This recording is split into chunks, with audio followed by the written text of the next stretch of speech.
दोस्तों, एक पर्सन काफ़ी हार्ड वर्किंग और ऑनेस्ट था।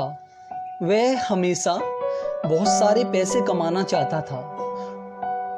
उसका एक मेन ड्रीम था कि वह काफ़ी हार्ड वर्क करे और बहुत से पैसे कमाकर अपनी एक पर्सनल कार खरीदे।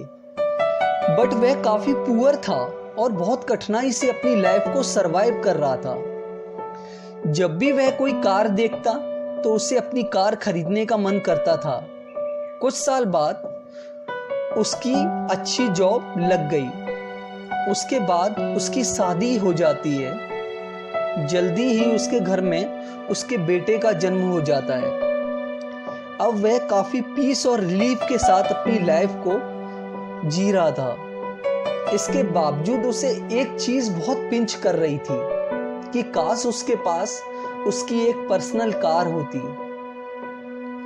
स्लोली उसने कार के लिए अपनी सेविंग्स करना स्टार्ट कर दिया और अपनी एक्सपेंसेस को कम करने में जुट गया। कुछ महीनों के अंदर ही उसने कार का डाउन पेमेंट देकर इंस्टॉलमेंट पर कार ले ली। कार खरीदने का उसका ड्रीम पूरा हो चुका था। इससे उसकी खुशी सातवें आसमान पर थी। वह अपनी कार को अच्छे से केयर करता था और शान से उसमें ट्रैवल करता था। एक दिन संडे को वह अपनी कार को रगड़ रगड़ कर धो रहा था, यहाँ तक कि उसके टायर्स को भी चमका रहा था। उसका 5 साल का बेटा भी उसके साथ था। बेटा भी पिता के आगे पीछे घूम घूम कर कार को साफ होते हुए देख रहा था।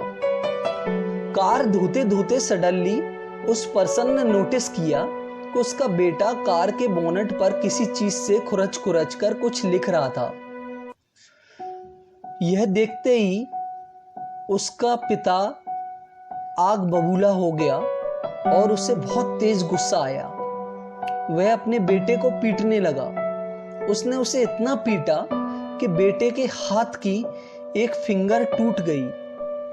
एक्चुअली वह पर्सन अपनी कार को बहुत चाहता था और वह अपने बेटे की इस शरारत को बर्दाश्त नहीं कर सका। बाद में जब उसका गुस्सा कम हुआ तो उसने सोचा कि जाकर देखता हूं कि कार में कितना स्क्रैच आया है।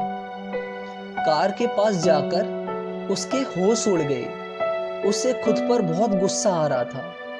वह फूट फूट कर रोने लगा। कार पर उसके बेटे ने खुरचकर लिखा था, पापा आई लव यू।